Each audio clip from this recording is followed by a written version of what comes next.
Hello, people of the internet. It is me, Teresa, and my husband, Ryan. You gonna say hi? Oh, yes. Hi, everyone. So, welcome back to TK is Outlandish. So, on this channel, I, Teresa, also known as TK, am the book reader of Outlander. Ryan has not read the book, so we both watch it together. And we basically kind of deconstruct the episode and compare it to what's in the book. See if we can predict what's going to happen in the future episodes, where the storyline is going. And I And enjoy a nice scotch along the way. he enjoys a nice scotch along the way. And exciting news, as of today, we have 7 subscribers, which is awesome. Because That is 7 more than I thought we'd ever get. That's exactly what I was thinking. Because this is just something that I had wanted to do, just because it always interests me, the difference between a book, the medium of a book, and the medium of a TV show or a film. So Ryan was happy to oblige my interest, and so this is what we do. We try to keep it to about half an hour, and yeah. So, want to get into this episode 603, Temperance? Yeah, well, so what are we going to talk about first? I think you mentioned you want to talk about the intros again. Yes. So the first video we did was, it's a little long, it's about an hour. I had taken all the opening sequences of the last 5 seasons, looked for common themes, see if we could pick out those common themes in the opening of season 6, and see if we could figure out what they were trying to say, predict where the storylines were going, if they would follow the book, if they would be different from the book. And one of the predictions I made was the scene where there's 6 people on horseback riding through a beach scene. I had predicted would be a flashback of when Wendigo, who's the Indian, at the last episode of season 5, who meets Claire, who's also a time traveler. I thought it was going to be a flashback telling how he and his group went through the stones. They found the stone circle on the outer banks of North Carolina, and I thought that was going to be his story. But Ryan noticed. Who were they? Yeah, let's take a little closer look at this.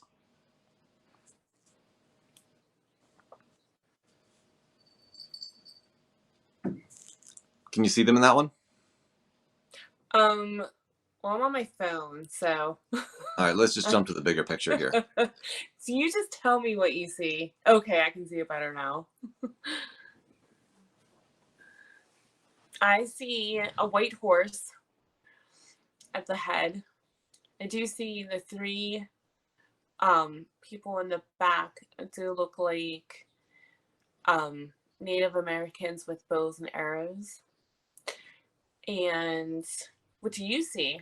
Well, I see, the white horse in front. I see that red hair in the brown trench coat. That looks like Jamie. Right behind him, on his right hand, is a shaven mohawk head. That's got to be Ian.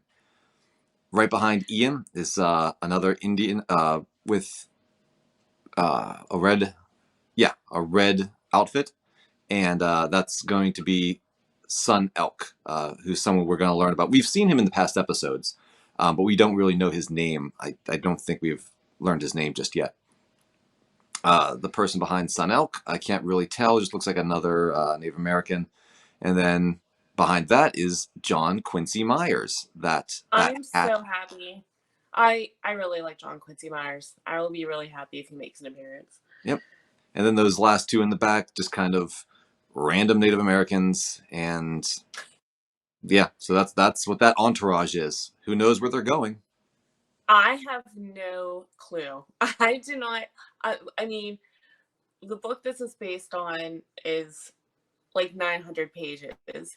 So maybe I forgot some scene where this would occur, but I have no idea where these Mohawk and Jamie and John Quincy Myers could be riding through a beach. I have no clue. Yeah, the So, Outer Banks somewhere, because we originally talked about this. The Outer Banks might being someplace that this would be taking place, but it doesn't correlate to any place in the book, right?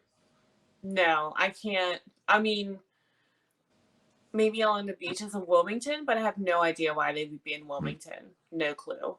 So I guess maybe I'll have, I don't know. So I totally scratched what I thought it was. I have no idea what this could be pertaining to. Mhm. Okay. So let's go on to the rest of the intro scenes that you want to talk about, especially the mountain scene. Yes. So I had compared the last scenes of the intro, like season 4. That's season 5. That's season 5. Yes. That's season That's 4. season 4. There's season 4. There's Jamie and Claire looking over what would be Fraser's Ridge. Okay, now go to season 5.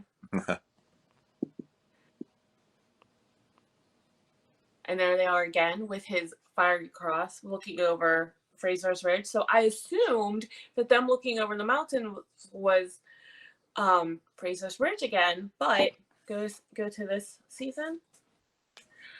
Now I'm like, is that Scotland? I don't know.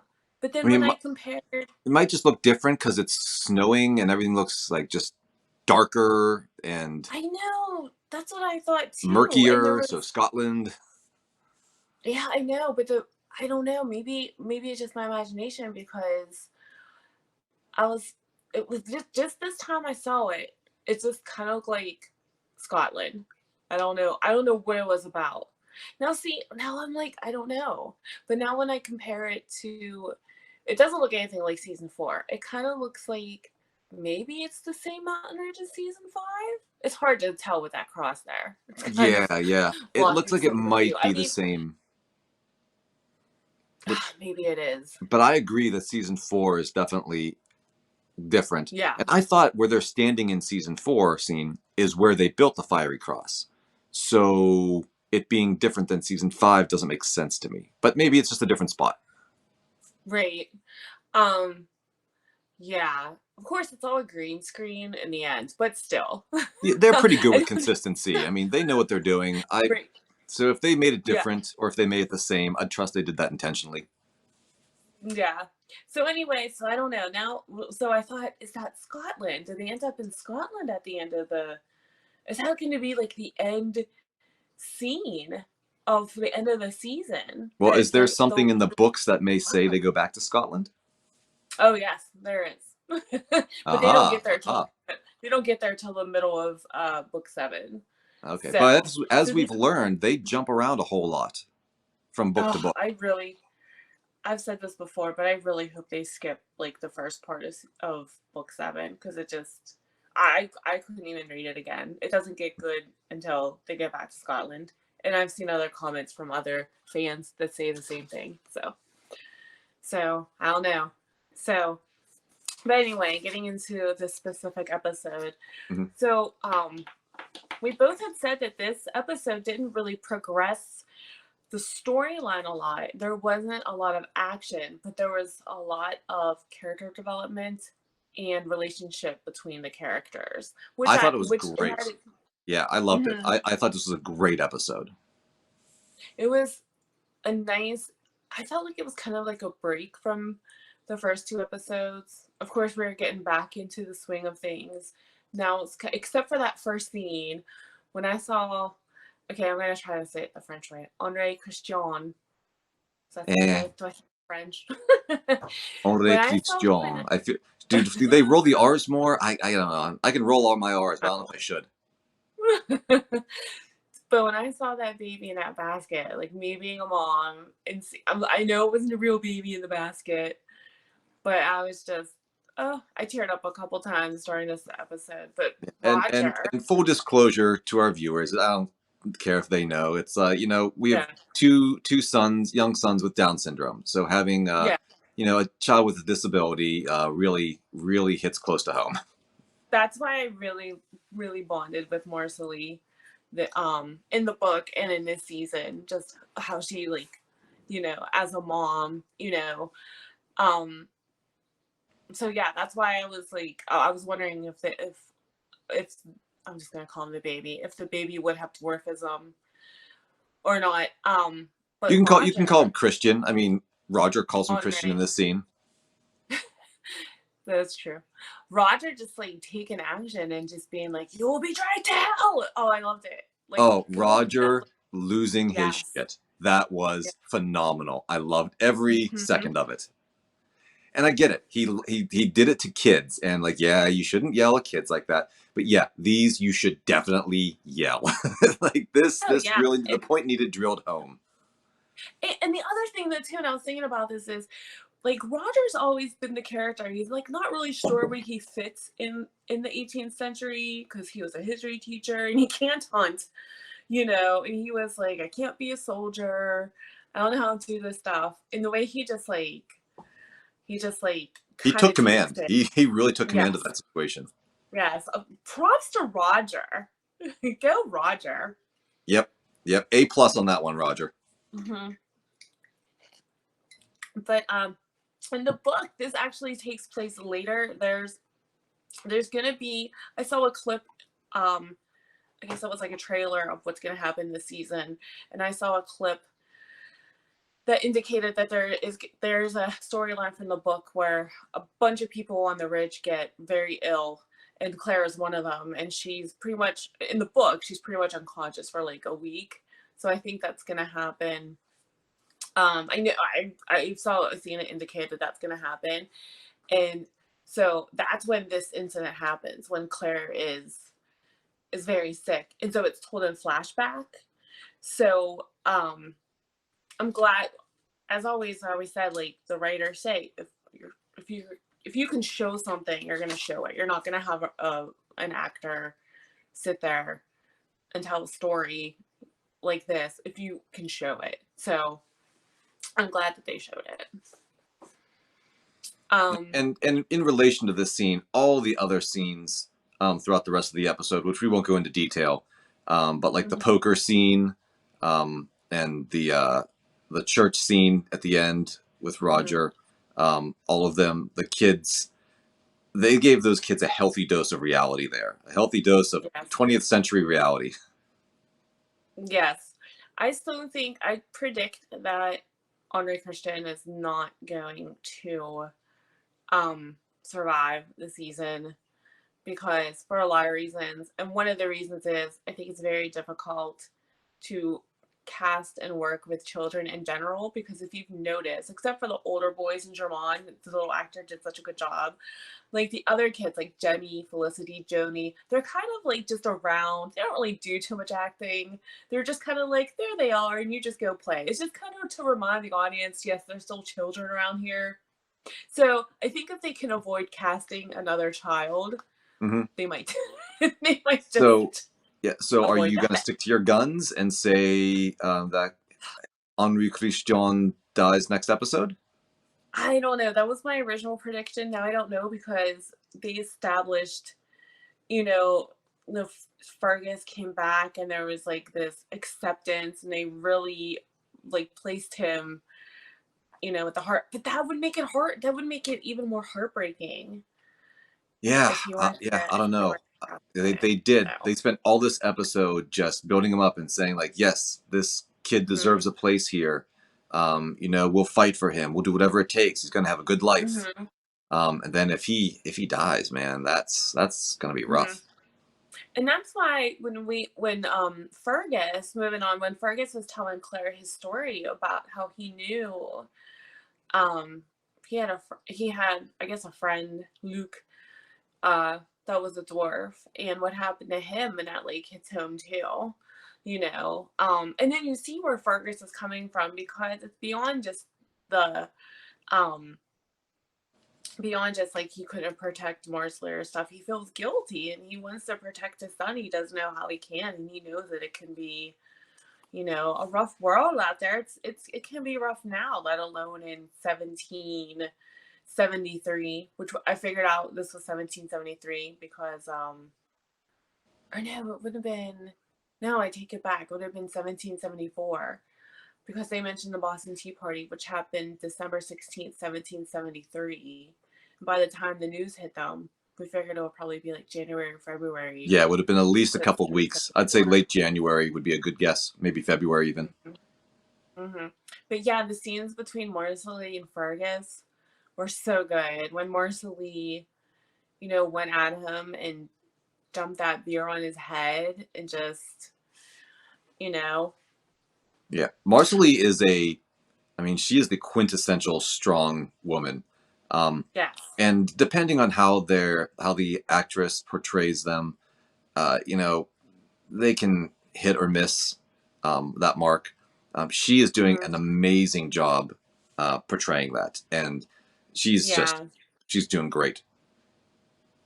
Lauren Lyle, But the yeah, actress who yeah. plays Marcy, so good. And the two of them together have such they have such great on-screen chemistry as opposed to other on-screen couples that Now, do they just have great on-screen chemistry when you compare them to Brianna and Roger, or are they no, stand on no, their own? no. I think they have, but you know what? Sometimes I think that that's the problem I have with Breen Rogers because I feel like sometimes maybe I expect them to be like Jamie and Claire 2.0 or Jamie and Claire point oh point 2 or whatever, and it's just like they're just not. They're just a different kind of couple. But I don't know. I don't know. I just think that they do a really great job portraying their relationship. But Mhm. speaking, just a real quick asides as Roger and Bree, like Bree wasn't really in this episode a lot. She had her little. I mean, she's doing a lot of inventing. She did the matches last week. She did the spinning wheel Yeah, she did a whole this week. two things in 2 weeks. That's great for her. Hey, what did you invent this week, Mister? I don't know what I invented, but I got some new scotch. um, but it's kind of funny in the book when um Marcelly asks her where she got the idea for the spinning wheel. She got the idea from the spinning wheel from a folk art museum, but it hadn't been in, but in 1774 it hadn't been invented yet. So Brianna had to be like, "Oh, it just popped in my head." Like she just had to make it up. Hmm. Um so going on to we have Tom and Claire. Tom getting um his I think she said it's like a His arthritis tendons. tendons Yep, his detached. tendon surgery. That it was. Yeah. And before even Claire came down, like it seemed like Tom and Jamie had like a bonding moment where she was cutting into his hand and he was reading the Bible with him. Yeah. I So couldn't tell. I should have probably gone with the maybe the surgery screen cap or something. Maybe not of his hand, but of him and Claire in the surgery, rather than this dark scene here. But they were both good scenes because mhm. I really enjoyed how him and Jamie kind of played off each other, Mhm. and I thought for sure that he was gonna eventually crack and take the ether. I thought at some point first Jamie would convince him into it, and like, nope, nope, no ether. And then Claire would start cutting into him, and like, oh, nope, nope, gotta take that ether. But no, man, he Yeah. really toughed that out. I thought he was gonna vomit. I That really was did. that was rough. Yeah, he didn't throw up. He prayed through it. Yeah. Good for him. Uh, man, that took some chutzpah, uh, whatever you want to call it. Yeah. And we said last week, like, can we really blame him for not for being like, a little leery of I'll put you to sleep, you won't feel a thing. Like, I don't know if I would trust someone either if they told me that, I you suppose, know? but Jamie's vouching for it, and like are you gonna not trust Jamie? I don't know. That's, oh, just real quick, the way Jamie handled the boys for trying to for putting Henri Christian. I think it was I like seeing Jamie in that almost like the Laird role of like laying down the law, but Hmm. it's kind of funny to see him in the grandfather role, knowing Yeah. that Sam Heughan's only like he's gonna be 42. I just think it's kind of funny. Um, but yeah, that was a great scene too. But when Claire came down I say she was gonna check on Tom. She was looking for the ether. You know, still not sure about that storyline. I did read that a doctor had said though that ether is actually not addictive. But this is not the doctor saying this is me saying it, but the behavior of going to do it can be, you know, Sure, a, anything yeah, that anything that like food can be addictive. exactly. Any actions can be addictive if it's if it's to escape something else that's worse. Hmm.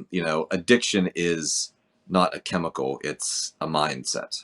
Hmm. So And and we thought, wouldn't it be interesting if Tom caught Claire doing the ether, which is not in the book. Well, the whole ether storyline is not in the book, but I thought that would have been an interesting um twist, plot mhm. line. Not sure, incident. I mean, it could have been a good character, point between the two of them. Mm-hmm. Um. And speaking of like the between the two of them, like whenever they sat down, they talked with each other in the surgery when he was recovering. Mm-hmm. This this was a very defenseless moment. Both him and Claire have let their guards down almost entirely, Mm-hmm. and they were just really having a talk to each other about you know like a heart to heart. I mean, Um, Claire seemed different. I can't put my finger on what was different about it. Just her. I don't know if it was like her tone. I mean, I think it was her tone mostly. I said that she seemed off, but I can't think of the word. Like, I don't think she was off like that Katrina Balfe didn't play her well. I think it was a definite choice. But the relationship between Tom and Claire seems different than other relationship Claire has had with, let's just say, difficult men. Like, I don't know. It just I don't know. I don't well, know it how to could be explain. that a lot of the difficult men she met with before, she didn't have any good resolution to. Mm-hmm. Um, Whereas this guy, Tom, he's starting to come around. Not come around to her way of thinking, but she understands now that he doesn't think, she's a witch. Literally, he says that. Mm-hmm. Um, so, and like, she's like, oh, you don't? Oh, okay. That kind of like takes her by surprise. Mm-hmm. Um, and, this is all very a different place for her to be with this guy who thinks so much differently from her, but yet still respects her. There haven't been a lot of older gentlemen in the series yet that have done that, except for Jamie, Murta. Mm-hmm. Uh, that's about it. Oh, and what was the guy from the apothecary in France? Uh, Monsieur Raymond. Yes, Monsieur Raymond. Mm-hmm. Oh, I'm sorry, Raymond. Hmm. Um, but what I found interesting was he said, "I know you're not a witch because my wife was a witch," and then like you would so you want to think like, oh, his wife was outspoken and stuff, but may I remind everyone, Galus was accused of being a witch. Galus actually killed at least two husbands, probably three. One is a sacrifice. She danced around under the moon for like a curse on Dougal's wife. So I don't know. In the world of Outlander, She was bathing in a pool of go blood when yes. we first saw her in season 3. So Um, yeah, so in the so world of that's kind Outlander, of we witchy. treat I'll give them yeah, that. yeah. So yeah, maybe she was a witch in the world of Outlander. So anyway, but speaking of witches, his daughter Melva, who he thinks is a witch, getting kind of cozy with Ian there. Um, I gotta say, I kind of like the coupling. I don't know if it's gonna last, but yeah, yeah, I wouldn't lose any sleep to see Eden with her for a little bit. mm-hmm. um, there was something I was gonna say about Melva, Ian. Oh, it went out of my head. Oh, I know. That's why I write notes down. Mel was being very elusive when they were trying to figure out when she was born, like how old she was. Like, was she born when Tom had been an entrepreneur when she was born? And then Jamie was like, "Do you have the same mom?" You know, she was like, "Oh, why do you want to know that?" Kind of being elusive there. So the mysterious Melva. Yeah, I don't know. So that'll come into play later. I'm just telling you now. Oh, okay. Well, Yeah. yeah, I'm sure it will. All right. So, do we have any more pictures left? No, that's the last of the pictures that we have. Right. Well, that's good because we try to keep this to half an hour. So, yeah, the last thing that I wanted to talk about was something else that's not in the book was Roger giving his speech about Moses and what would you do to protect your children, and I really liked that that visual of the parents and him giving his speech, because now Ryan took us a different way. When I saw Tom doing the whipping of Melva, and to me, Tom did not look like he wanted to do it. And the look on his face to me was one of, I don't know what else to do to keep my daughter from not being hanged as a witch, which happened to his first wife. So, and Roger saying the voiceover while they were showing that was him saying, fear made him do something about parents do things out of fear. So I think Tom has that fear, and I feel like I should disclose things like I'm not in 2022. I'm not saying that Tom whipping his 18-year-old daughters behind is okay. Because I know that sometimes I think I say stuff that's like, if you don't know that I'm talking about a fictional character in a story about time travel, it probably doesn't sound good. But I can separate, like, Tom Christie, the fictional character, might think it's okay to whip his fictional daughter in 17, what did I say, Yeah, 1774, and I can understand that. So yeah. All of the conversations that he had with the various characters in this episode really gave us some good backstory on him, and really showed some of his motivations, or at least gave good reasons that could be his motivations.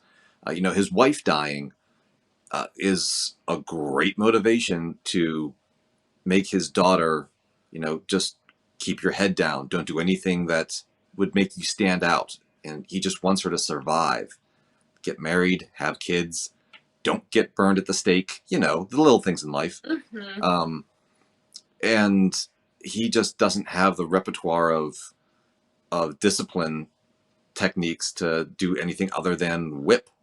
Like that's mhm. all he knows.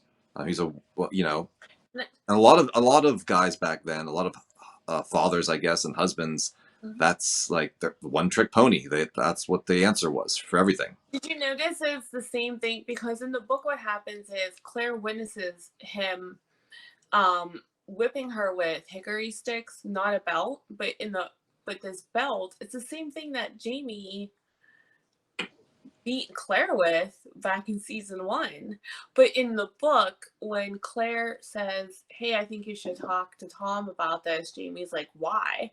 Jamie's like he's not gonna, like, to Jamie, when Claire tells Jamie, like, in her time in the 20th century, men who beat their wives are criminals and they use their fists, and Jamie's like appalled by this.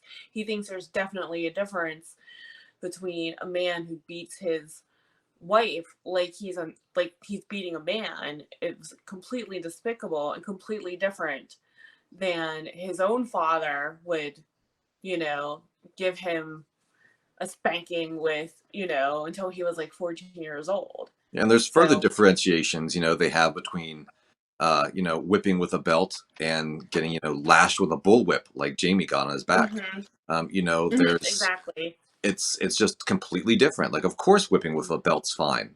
Um, Mhm, that's just the attitude of that time. mhm. So the one last thing that I want to talk about before I make some predictions is Jamie and the kilt. Jamie doesn't wear a kilt a lot in the show. It's like a visual that something's about to happen. In the book, he wears his kilt almost every day.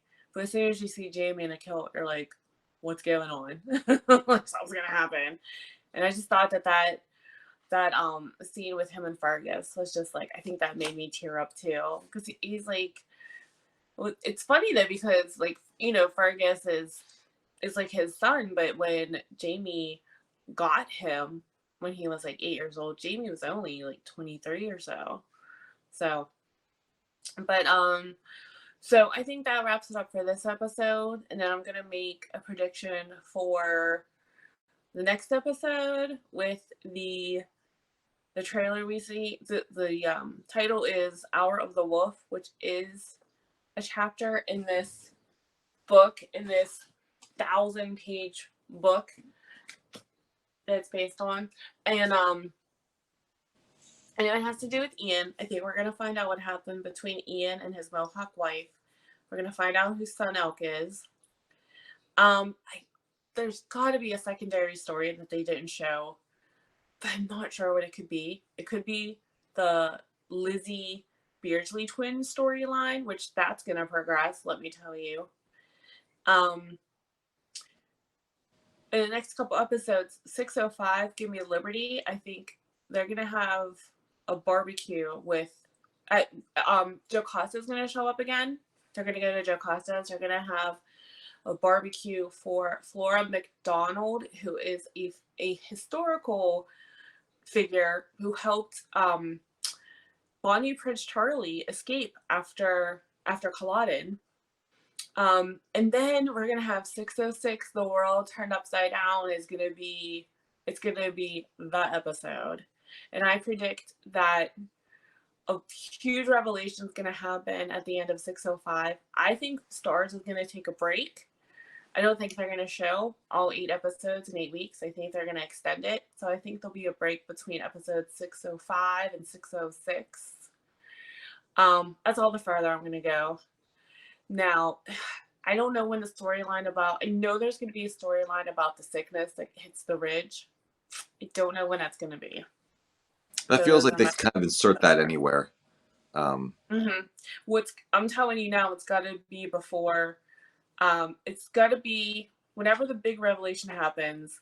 It's got to be before that. So it's either going to be the secondary story in 604 or the secondary story in 605.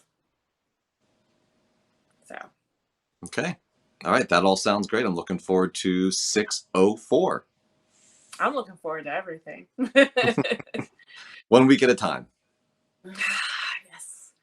Several days. All right, so we will see you next time. And if you would like, check out our other videos. All Have a good right, one. bye.